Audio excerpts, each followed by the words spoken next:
নমস্কাৰ, এটা নতুন ভিডিঅ'ৰ সৈতে মই ঋতু আপোনালোকক পুনৰবাৰ স্বাগতম জনাইছোঁ অসমীয়া পাকঘৰলৈ। আজি মই আপোনালোকৰ বাবে লৈ আহিছোঁ জহা চাউলৰ সৈতে বনোৱা মাছৰ মুড়ি ঘণ্টৰ এটা ৰেচিপি।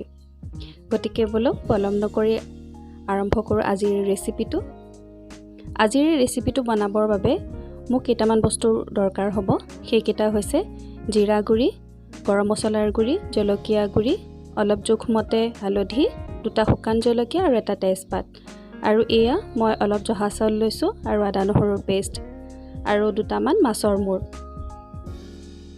প্ৰথমে মই কেৰাহীখন গৰম হ'বলৈ দিম আৰু তাতে মই চাউলখিনি ভাজি ল'ম। এই চাউলখিনি মই নোধোৱাকৈ ভাজিছোঁ, কাৰণ চাউলখিনি প্ৰথমতে মই ভাজি ল'ম, তাৰপিছতহে ভালদৰে ধুম। এতিয়া চাউলখিনিৰ পৰা এটা ধুনীয়া গোন্ধ নোলোৱালৈকে চাউলখিনি আমি এনেদৰে ভাজি থাকিম। এয়া মোৰ চাউল ভাজা হৈ গৈছে।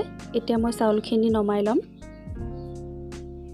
তাৰপিছত সেই একেটা কেৰাহীতে এয়া দেখিছেনে, চাউলখিনি মোৰ অকণমান ৰঙচুৱা হৈছে, অলপ ৰঙা ৰঙা হৈছে ভাজোঁতে। এতিয়া মই কেৰাহীটোত জোখমতে তেল দি ল'ম। তেল আপোনালোকে নিজৰ সোৱাদ অনুসৰি দিব পাৰে, নিজৰ জোখমতে দি। এতিয়া ইয়াতে মই তেজপাত আৰু শুকান জলকীয়া কেইটা দি দিলোঁ। এইখিনি অলপ ৰঙা পৰাত এতিয়া মই কাটি থোৱা পিঁয়াজখিনি দি দিম আৰু ভালকৈ ৰঙা নোহোৱালৈকে ভাজি থাকিম।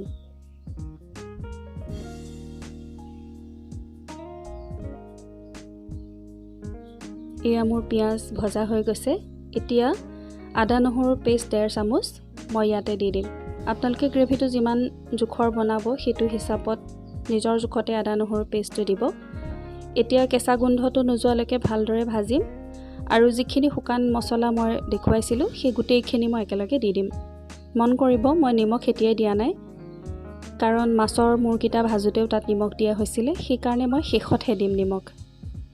এতিয়া মছলাখিনি ভজা হৈ গৈছে, তাতে মই ধুই থোৱা চাউলখিনি দি দিম আৰু এবাৰ ভালদৰে মিলাই তাতে একেলগে মই মাছৰ মূৰকেইটাও দি দিম।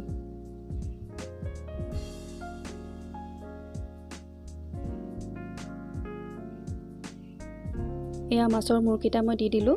দি এবাৰ ভালদৰে লৰাই ল'ম। ভালদৰে লৰাই হোৱাৰ পিছত ইয়াত মই জোখমতে পানী দিম। পানী অলপমান মই বেছিকৈ দিছোঁ, কাৰণ চাউলখিনি সিজিব লাগিব যিহেতু, সেইকাৰণে পানী অকণমান বেছিকৈ দিছোঁ। এতিয়া এবাৰ আকৌ মিলাই লৈ মই ঢাকোন মাৰি এইখিনি সিজিবলৈ দিম।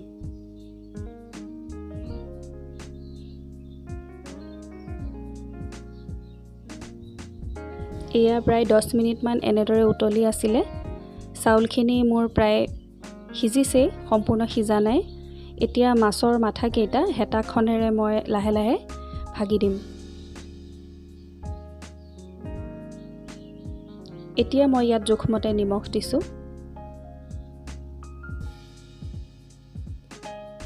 এতিয়া আকৌ এবাৰ ভালদৰে মই লৰাই ঢাকনি মাৰি থৈ দিম।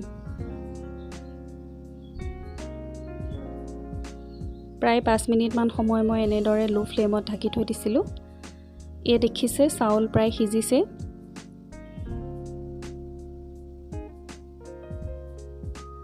মাছৰ মূৰটো ভালকৈ ভাগি দিলোঁ আৰু মিলি গ'ল গোটেইখিনি। এয়া মোৰ আজিৰ জহা চাউলৰ সৈতে মাছৰ মুড়ি ঘণ্টৰ ৰেচিপিটো হৈ গ'ল।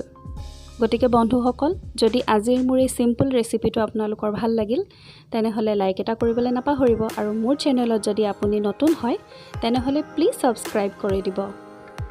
পুনৰ এটা নতুন ৰেচিপিৰ সৈতে আকৌ লগ পাম, তেতিয়ালৈ আহোঁ। ধন্যবাদ।